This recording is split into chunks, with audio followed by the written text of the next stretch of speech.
आपने जो पहला प्रश्न पूछा कि हमें डेमोक्रेसी में क्यों इंटरेस्ट आया, क्योंकि हम देखते हैं कि हमारा टाइम बहुत कम है अब। अरे नहीं, आप 100 साल जिए, जीवित सरदर नहीं सतम। भैया, वो तो सबको जाना है। ओके, हम तैयार हैं, वो हमें कोई फर्क नहीं पड़ता। बहुत किया, बहुत मौका दिया, लोगों ने बहुत प्रेम दिया, यू नो। सो सोचते रहते हैं पूरा दिन, लिखते रहते हैं, पढ़ते हैं, बातें करते हैं लोग से, और चिंता भी करते हैं दुनिया भर की।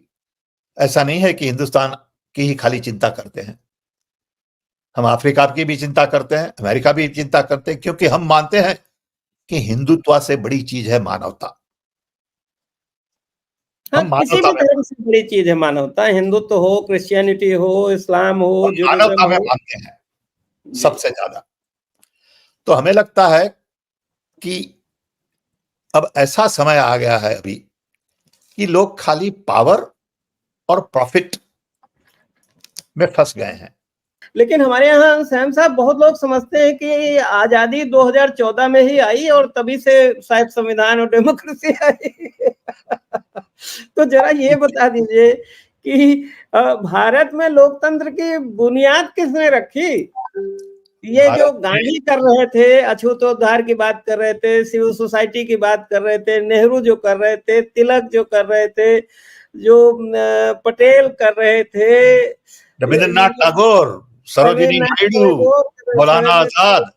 जी, तो वो क्या वो डेमोक्रेसी की स्थापना नहीं कर रहे थे, या आजादी वो लोग लाने में उनका कोई कंट्रीब्यूशन नहीं था? ये 2014 में आई। आम्बेडकर को मत भूलिए। हाँ, doctor Ambedkar, yes, of course. उनका कंट्रीब्यूशन इज आल्सो ह्यूज। वो तो बहुत लोग हैं, जयप्रकाश नारायण हैं, डॉक्टर लोहिया हैं, आचार्य नरेंद्र देव हैं, वी तो कैन।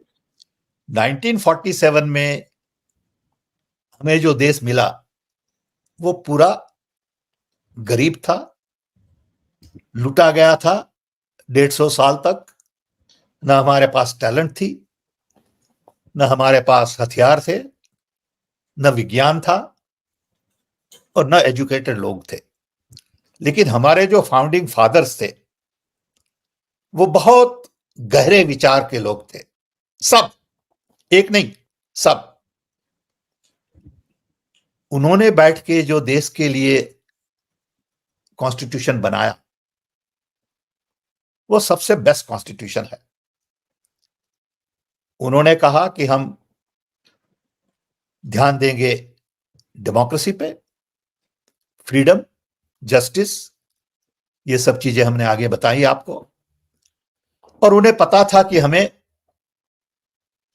ह्यूमन रिसोर्स क्रिएट करना है। तो नेहरू ने आईआईटी शुरू की, आईआईएम शुरू की, भाखड़ा नंबर डैम बनाया, भिलाई प्लांट किया। इस सब चीजों में समय लगता है। चुनाव आयोग जैसी संस्था इंडिपेंडेंट बनाई, जुडिशरी की स्थापना की, बिल्कुल बिल्कुल, पंचायत राज लगा, लोकसभा का सम्मान किया, स्पीकर को। इतना सारा काम किया। इन लोगों को तो कोई पता ही नहीं, अक्कल भी नहीं ना, अक्कल हो तो पता होगा। दरअसल आपने ये कहा कि हथियार नहीं थे हमारे पास, मुझे लगता है वो थोड़ा अधूरा सत्य है। वो हमारे बिजली की कुछ क्राइसिस, खैर देखिए, हथियार थे। एक सज्जन लंदन से 20 बेरेटा पिस्टल लाए थे, और उन्हीं में से एक का इस्तेमाल महात्मा गांधी की हत्या में हुआ था। और वो हत्या, जहां तक मैंने पढ़ा है, केवल महात्मा गांधी की हत्या नहीं थी, वो पूरे देश के सिस्टम को विचारधारा की हत्या थी। कैप्चर करके डेमोक्रेसी को खत्म करने का था। वो जो संस्थाएं हैं, वो वही उसी क्षण चाहते थे कि डेमोक्रेसी घर के सत्ता अपने हाथ में ले ले। वही हो तो रहा है अभी। वो शक्तियां, जो बीज था, वो आज लगता है बड़ा हो गया है। बिल्कुल सच बात है। हमें इससे बहुत दुख होता है कि जो लोग ने गांधी जी को मारा वही लोग आज सत्ता में हैं। हमें बहुत दुख होता है उससे। उनकी फोटो पार्लियामेंट में लग गई है। शर्म आनी चाहिए। जो हिंसा में, हिंसा के फिलॉसफी में, हिंसा की आइडियोलॉजी में जो विश्वास करते हैं, हम उनको संसद में कैसे जगह दे सकते हैं? इसीलिए देश बट गया है दो भाग में। एक भाग के लोग 40% मानते हैं कि Gandhi ji was not good for India, democracy is not good for India. 60% of the लोग हमारे विचार के हैं और हम उनके विचार के हैं कि भाई Gandhi ji was very important, Gandhi ji is more important today for the world than anywhere else. So Gandhi की जो विचारधारा थी, जो हमारे कॉन्स्टिट्यूशन में है, वही तो डेमोक्रेसी है, वही डिसेंट्रलाइजेशन है। गांधी जी ही तो समानता पर आधारित, गांधी अंबेडकर के साथ मिलके, नेहरू के साथ मिलके, अंबेडकर को स्पेशली उन्होंने संविधान सभा में जगह दी, नेहरू की कैबिनेट में दिलाई, ताकि हम एक समानता पर आधारित समाज को बना सके। लेकिन शायद जो लोग जमींदारी सिस्टम, सामंतवादी सिस्टम या पूंजीवादी सिस्टम में विश्वास करते थे, उन्हें गांधी का रास्ता पसंद नहीं था। ये क्या सही है? इसीलिए मैं युवा लोगों को कहूंगा, जो पहली दफा वोट देते हैं, युवा, विमेन, स्त्री, फार्मर्स, दलित्स, ओबीसी को, ये इलेक्शन जो है, ये नरेंद्र मोदी वर्सेस किसी का नहीं है। ये election BJP versus India alliance और कांग्रेस पार्टी का नहीं है। ये इलेक्शन एक विचारधारा का इलेक्शन है। आपको कैसा देश बनाना है? अगर आप ध्यान देके वोट नहीं करेंगे तो देश चला जाएगा उन लोगों के हाथ में जिन्होंने गांधी जी की हत्या की थी, जो मानते हैं कि authoritarian government is the only answer, जो समझते हैं एक आदमी को सब पता है, सब क्रेडिट प्राइम मिनिस्टर को होनी चाहिए, देनी चाहिए, और जो मानते हैं कि थोड़े बहुत अमीर आदमी देश चलाएंगे और बाकी सब लोग चुप होंगे और उनको दे देंगे रोटी कपड़ा। तो ये जो राजनीतिक सत्ता यानी नीतियां बनाने का केंद्रीकरण है और धन की सत्ता का केंद्रीकरण, दोनों एक साथ जो चल रहा है, वो हमारे लोकतंत्र के लिए कितना खतरा है, या दुनिया के लोकतंत्र के लिए कितना खतरा है? दुनिया के लोकतंत्र के लिए बहुत बड़ा खतरा है, क्योंकि अभी क्या हो रहा है कि wealth is concentrated in the hands of very few. हमें बताया गया कि 20 लोग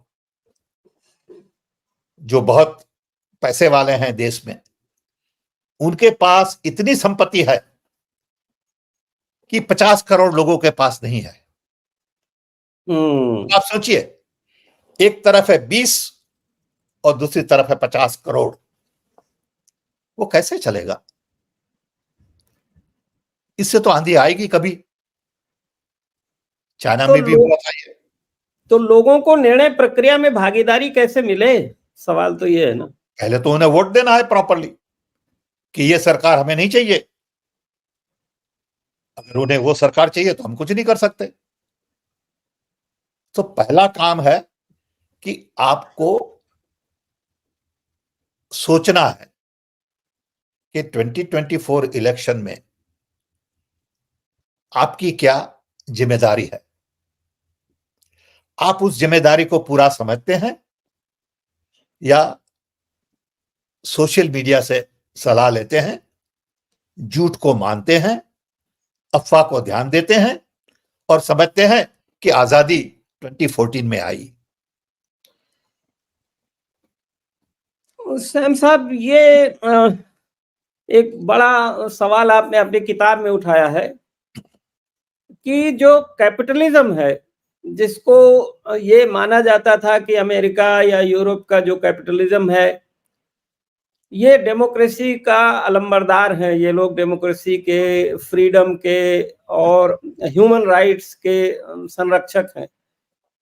लेकिन आपने बताया कि कैसे अमेरिका में जो कंपनियों ने जो है वो अपना प्रॉफिट बढ़ाने के लिए किस तरह जाके चाइना के डिक्टेटरशिप वाली सरकार सो कॉल्ड जो है, वहाँ कम्युनिस्ट सरकार, चलिए, why should I add any adjective, तो उनसे समझौता करके और वहां ले जाके बहुत सस्ते में उनकी सरकार के जरिए जो है वो वहां के मजदूरों का शोषण करके और अपना प्रॉफिट बढ़ाया। और एक तो ये थोड़ा सा इसको एलेबोरेट करें, और दूसरे क्या पूंजीवाद और लोकतंत्र साथ साथ चल सकते हैं, चलते हैं? पहले मैं आपको बताऊं कि किताब में क्या है, फिर हम जी जाएंगे जी, हाँ ये बिल्कुल बिल्कुल कैपिटलिज्म पे। बिल्कुल बिल्कुल। किताब में 10 चैप्टर्स हैं। पहले भाग में हम समझाते हैं कि डेमोक्रेसी क्या है, क्यों है, कैसे चलती है। ये किताब कोई एक्सपर्ट्स के लिए नहीं लिखी गई है, ये किताब जी लिखी गई है जवान युवा लोगों के लिए, जो पहली दफा वोट करेंगे, जो दूसरी दफा वोट कर रहे हैं, जिन्हें पता नहीं कि आजादी के बाद क्या हुआ। सो ये किताब लिखी गई है उनके लिए। उसके बाद एक चैप्टर है कि दुनिया में क्या हो रहा है डेमोक्रेसी का। चैप्टर 4 है कि अमेरिका में डेमोक्रेसी का क्या हो रहा है, और चैप्टर 5 है इंडिया में डेमोक्रेसी का क्या हो रहा है। ये हमारे विचार हैं खुद के, not that I am 100% right, okay. Not that I have all the answers, लेकिन हमने जो विचार लिखे हैं वो हमारे विचार हैं। सेकंड पार्ट में हम चर्चा करते हैं कैपिटलिज्म और डेमोक्रेसी की। जी उसके बाद values in democracy, technology in democracy, leadership in democracy, and then how to redesign democracy to bring it back on track. So हम मानते हैं कि डेमोक्रेसी में जो वैल्यूज हैं, कैरेक्टर है, वो बहुत इंपॉर्टेंट है। गांधी जी का कैरेक्टर देखिए आप, नेहरू का कैरेक्टर देखिए, और आज के लीडरशिप का कैरेक्टर देखिए। वो झूठ बोलते हैं पब्लिक के साथ, उन्हें कोई शर्म ही नहीं आती। वो लोगों को अटैक करते हैं, उन्हें बुरा नहीं लगता। अब ये लीडरशिप की क्वालिटी नहीं है। लीडरशिप की क्वालिटी है समानता, मान। लीडरशिप की क्वालिटी है लोगों को लिफ्ट करना।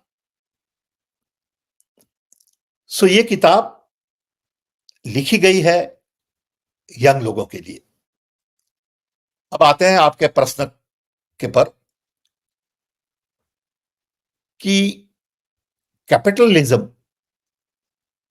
has been hijacked भाई। by all the big companies. अब आप सोचिए कि सबसे पहली मल्टीनेशनल कंपनी थी ईस्ट इंडिया कंपनी। दुनिया की पहली मल्टीनेशनल सबसे बड़ी कंपनी थी ईस्ट इंडिया। वो कंपनी ने क्या किया, जहां जहां लेबर चीप मिला वहां गए, लोगों का उपयोग किया, वहां से खनिज ले गए अपने देश में, रॉ मटेरियल में से प्रोडक्ट बनाया खुद ने और गरीब लोगों को बेचा। ये जो मॉडल था अभी भी चल रहा है। हर कंपनी आज हमारी दृष्टि से ईस्ट इंडिया कंपनी है। तो ये जो बड़ा बड़ा इन्वेस्टमेंट का खेल और प्रचार होता है वो उसी के लिए होता है कि वो बिल्कुल ईस्ट इंडिया कंपनी है। वो नए फॉर्म में, नए कपड़े में ईस्ट इंडिया कंपनी आई है। हम अपने गांव में अपना कपड़ा न बनाएं, अपना तेल न बनाएं, अपना साबुन न बनाएं, अपना न करें। बड़ी सब मल्टीनेशनल्स और ईस्ट इंडिया कंपनीज। आपके अमेजन जो है या फ्लिपकार्ट जो है, ये अब गांव गांव सामान पहुंचा रहे हैं। ये जो सड़कें बन रही है चौड़ी, उनका फायदा वो कर रहे हैं, वो अपने ट्रक ले जा रहे हैं सामान। बिल्कुल।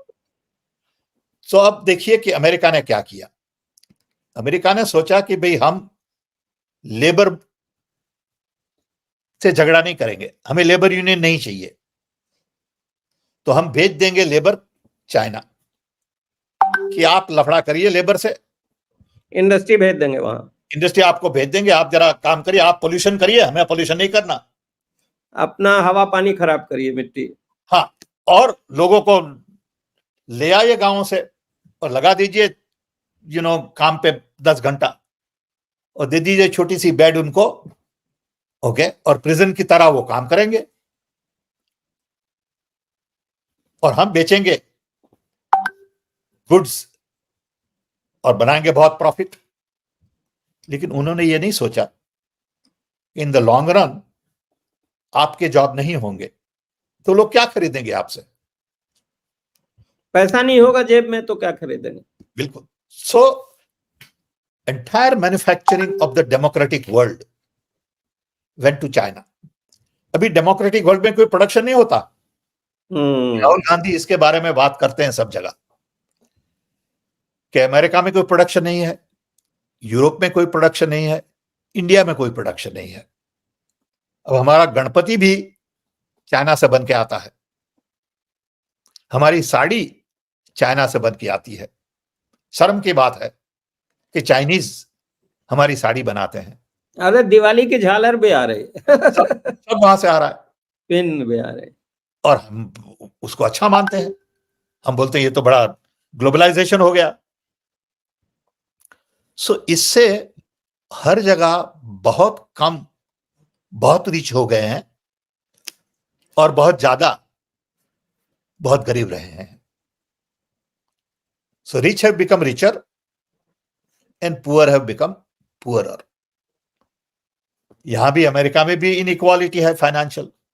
लोग 200 बिलियन, 150 बिलियन, 100 बिलियन की संपत्ति वाले लोग हैं। ये दुनिया ऐसे नहीं चलेगी। सो हमें जो चाहिए, आपने जो ईस्ट इंडिया कंपनी का इंडिया में जैसे वो आए, लाइसेंस लिया एक उस समय के बादशाह से काम करने का, या और भी फ्रेंच और गवर्नमेंट को पैसा खिलाया, नहीं रिश्वत दिया, और करप्शन शुरू किया, सब। हाँ? फ्रेंच कंपनीज भी थी, डच कंपनीज भी थी, सब ने ये किया। और जिस तरह अमेरिकन या इटली या यूरोप की जो कंपनियों ने अपनी टेक्नोलॉजी इन्वेंट करके और चाइना में जाके वहां के मेरे ख्याल से कहते हैं कि निक्सन साहब ने शुरुआत कराई, जो भी हो, तो ये किया नेगोशिएट, तो उससे एक इन्फ्रेंस मैं ये ड्रॉ करता हूं, या मैं ऐसा मानने लगा हूं कि जो बिग कारपोरेट हाउसेस हैं या पूंजीपति हैं, उनको डेमोक्रेसी सूट नहीं करती, क्योंकि डेमोक्रेसी में पार्लियामेंट है, जुडिशरी है, मीडिया है, बहुत सारे लॉबीज हैं, और उनको डिक्टेटर इसलिए सूट करता है कि भाई एक आदमी के पास आप गए, आपको लाइसेंस भी दे दिया, जमीन भी दे दिया, सब भी दे दिया, और डंडा मार के भगा दिया। कोई अगर विरोध कर रहा है तो उसको जेल भी भेज दिया। बिल्कुल नहीं, उनको शेयर नहीं करना, नहीं उनको शेयर नहीं करना है, नहीं शेयर भी नहीं करना, और इसमें यू हैव टू शेयर भाई। निर्णय प्रक्रिया एक आदमी के हाथ में सारा निर्णय है ना, कि जिसको जो चाहो दे दो। हाँ, और फिर डंडा मार के ले भी लो। बिल्कुल सच है, बिल्कुल सच है। हमारे इलेक्टोरल बॉन्ड तो यही है ना कि हमने तुमको दिया, अब तुम हमको दो। बिल्कुल सच है, लेकिन ये सब बातें कोई करता नहीं है, इसके बारे में चर्चा नहीं होती है। वो इसलिए साहब हमारा ज्यादातर मीडिया भी हमारा कंट्रोल हो गया है उन्हीं 2-3 घरानों में, कारपोरेट हाउस। कुछ मैं कह रहा हूं ना, मीडिया कोई बताता ही नहीं ऐसा कि हमारे वहां भी जो बड़ी बड़ी कंपनियां हैं वो भी ईस्ट इंडिया कंपनी है, समझे, वो कोई अलग नहीं है। बिकॉज उनके दोस्त हैं परदेश में, उनके दोस्त देश में नहीं है। सो जो बड़े बड़े लोग हैं दुनिया में पैसे वाले, वो सब इकट्ठे हो गए हैं, उन्हें देश से कोई मतलब नहीं, उन्हें खाली मतलब है पैसे वालों से। उनकी समानांतर सत्ता है, बिकॉज वो समझते हैं कि हमारे दोस्त तो जो पैसे वाले ही हैं, हमारा दोस्त गरीब नहीं हो सकता, हमारा दोस्त अकल वाला नहीं हो सकता, हमारा दोस्त प्रोफेसर नहीं हो सकता। लेकिन इन लोगों ने जो इंटरनेशनल सिस्टम्स क्रिएट हुए, स्ट्रक्चर्स, WTO वगैरह, इन सबको कैसे मैनिपुलेट किया? How did they manipulate them? मैंने एक किताब लिखी थी जिसका नाम है रीडिजाइन द वर्ल्ड। ओके, है ये किताब आपकी? मेरे पास है, मेरी रीडिंग लिस्ट में है। मैंने मंगा रखी है, पढ़िए, क्योंकि हम मानते हैं कि वर्ल्ड नीड्स टू बी रीडिजाइन्ड। ये दुनिया की डिजाइन पुरानी है, 80 साल पुरानी। UN, world bank, IMF, WTO, WHO, hyper connected world में don't make sense. We need to create new design which is more focused on inclusion, sustainability, new economy, decentralized decision making. ये जो गांधी जी के विचार थे वो अभी इंप्लीमेंट करने हैं। अगर 1944 में जिन्होंने ये दुनिया बनाई, WTO, UN, उन्होंने जो गांधी जी के विचार लिए होते तो दुनिया की डिजाइन अलग होती। गांधी जी ने तो ये कारपोरेट नहीं, उन्होंने तो ट्रस्टीशिप कहा था कि भाई आप ट्रस्टी हो, इसके लिए आप मान लीजिए। बिल्कुल बिल्कुल, जिससे सबको फायदा होगा। जी, आप तो बिल्कुल उसके ट्रस्टी हो। आपका अपना नहीं है कि आपने 400 मंजिल का घर बना लिया, या 400 करोड़ का घर में एक आदमी, एक परिवार रह रहा है, पता नहीं कितना वो है, और एक शादी में वो कितना खर्च कर रहा है, भगवान जाने। ये साहब, it is not good for poor country. नहीं, मुझे लगता है ये सिस्टम के लिए भी ठीक नहीं, क्योंकि अगर ये हम डेमोक्रेटिक ढंग से सॉल्व नहीं करते हैं प्रॉब्लम्स को, अगर हम इक्वालिटी, समानता, स्वतंत्रता, बंधुत्व नहीं लाते हैं, तो फिर हमारे देश में ही देखिए इतना बड़ा रेड जोन है, नक्सलाइट्स हैं, बंदूक के रास्ते लोग जा रहे हैं। फिर अगर डेमोक्रेसी डिलीवर नहीं करेगी, जस्ट बिकॉज कि कुछ पूंजीपतियों का, पूंजी कारपोरेट्स का और पॉलिटिशियंस का कनेक्शन हो गया, तो फिर डेमोक्रेसी को गरीबों से भी खतरा हो जाएगा, न केवल पूंजीपतियों से, गरीबों से भी खतरा हो सकता है अगर उनको डिलीवर नहीं करती है। सच है, क्योंकि they are all human beings, they want to be treated with respect, dignity. Okay, वो कुत्ते नहीं है कि आप उससे रोटी का टुकड़ा फेंक दिया आपने, समझे? तो हमें बहुत दुख होता है हम जब देखते हैं ये, इसीलिए हमने किताब लिखी डेमोक्रेसी के बारे में।